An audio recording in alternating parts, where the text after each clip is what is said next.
Okay guys, welcome back na naman sa aking YouTube channel. No? So ngayon pag-uusapan natin itong nalalapit na pagdating ng bootcamp. So meron na tayong information dyan kung ano ba yung nasa bootcamp. Ngayon ituturo ko kasi sa mga bagong player o magkikreate dito sa Nightcrow or magsisimula doon sa bootcamp, kailangan nyo sundan itong ating instruction. Lalo na kung new player ka o sabihin natin old player kasi marami nag-ask kung pwede ba yung lumang account or mag-new Gmail na lang. Okay, so simulan na natin agad yan. Siyempre sa mga bago, huwag niyong kakalimutan na mag-pre-register. Baka mali nyo, magkaroon tayo ng freebies pagdating sa bootcamp. Di ko lang alam kung pwede to sa bootcamp, itong reward na to. Kasi meron tong gold coins, 100 more yun, tsaka yung epic na accessory para makatulong kung pwede to sa bootcamp na i-claim. Okay, so lagyan nyo lang email nyo dito. Sample na lang ako. Ito, dami lang to. Halimbawa, itong dami kong isa. Type nyo lang yung dami account nyo dito, yan, ganyan, kunyari, ganyan. Yan, tipsy6, yan, at gmail.com, yan. So, okay nyo lang, tapos magsasend yan, no, I'm not a robot, magsasend sa inyo yan ng verification. Since ako meron na, so pwede ko itong ilagay, since wala naman akong account dito sa account na to, so pwede nyo i-keep yung coupon na yan. Pwede nyo i-keep mga bossing.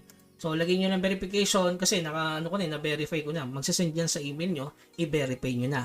Tapos, yung second coupon yan, meron pang isang coupon yan, darating yun on March 11. Malino tayo dyan mga boss ha. The round to reward coupon will be sent to the email address you registered. So, napaliwanag ko naman kung anong reward nito, di ba? 100 more yun. At yung dalawang epic accessories sa pwede mong i-collection. So, malaking bagay nga yan kung pwede nga yan sa bootcamp. Kung hindi naman, doon na lang sa global na account nyo. So, meron na kayong email. Ngayon, ang gagawin nyo pangalawa is kailangan nyo siyang i-login dito. I-login nyo na. So, punta kayo sa nightcrows.com. Nandyan yung link sa baba. I-click nyo tong shield na to.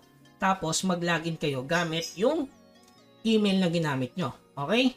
So, login muna kayo mga boss. So, kapag nag-login na kayo, pupunta kasi dito kasi bagong account. So, agree to sign up, guys, no? So, in-skip ko yung kung anong account yung nilagin ko. Since bago, so, agree and sign up mga boss. So, ito yung pinaka, agree to service, agree to sign up. Yan. So, makakarating na kayo sa Google. Ngayon, ilalagin natin sa game. So, kailangan na natin ilagin yun sa game. So, ilalogout ko muna itong aking account para makita nyo. Kasi meron yung authenticator. Yan, isa pa yan sa magiging problema nyo pagdating sa boosting server. No? So, maglalogout muna tayo mga bossing.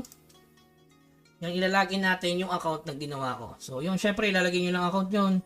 Download nyo lang itong game start. Tapos pinutin nyo. Tapos maglalagin kayo guys. Syempre yan. Sign with Google yung ginamit nyo. Syempre skip lang mga boss. So, yan. Yan yung mangyayari guys. No? After nyo mag-login. Ayan. May ganito. Sa mga bagong account lang to ha guys. Hindi sa luma. So, kailangan mo siyang i-agree. Optional. Start.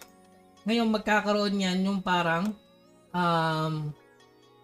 ay wala na, yun, select server, pumili tayo ng server, halimbawa Asia 2, yan, so, halimbawa sa Asia 1 na lang, doon sa server ko 103, tingin natin kasi baka magkaroon to ng kailangan mong i-login 103, gawa muna kayong account para sa susunod guys, hindi na kayo mag-accept, so pwede nang pala mag-create, so hindi na pala kailangan ng ng authenticator guys kasi na-login na siya. Pero kung may authenticator, gamit lang kayo ng Google Authenticator guys. So since wala namang kailangan na yun, hindi ko alam kung na-activate ko na to. So kapag may lumabas na yung authenticator guys, kung tayo na i-login ko na rin kasi dito. Meron lalabas na authenticator Kapag may ganun guys, kailangan nyo lang gumamit ng Google Authenticator. I-download nyo lang. Tapos yun, okay na yun mga boss. Importante, mawala na yung authenticator na lumalabas dito. Kasi kadalasan kasi kapag nag-create ka, may authenticator. Sakit pa sa ulo yun. So, yun. Kapag sa boosting server, new character yun, guys. Wala pa kayong character dito. Kaya mag-create kayo. Kasi meron nag-ask dyan, pwede ba yung lumang account? Pwede yun, mga bossing. Kaso hindi nyo matatransfer yung account nyo doon papunta dito. Halimbawa sa main account. Siyempre, hindi mo naman lalaroin yun, di ba? Hindi mo mapagsasabay, hindi katulad pag magkaibang email. Okay?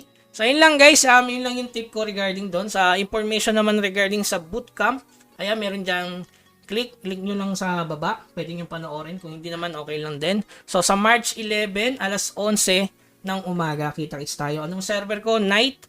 Siyempre, Asia 1, tapos Night. Kasi tatlo lang naman magiging server sa Asia 1, tatlo din sa Asia 2, NANSA.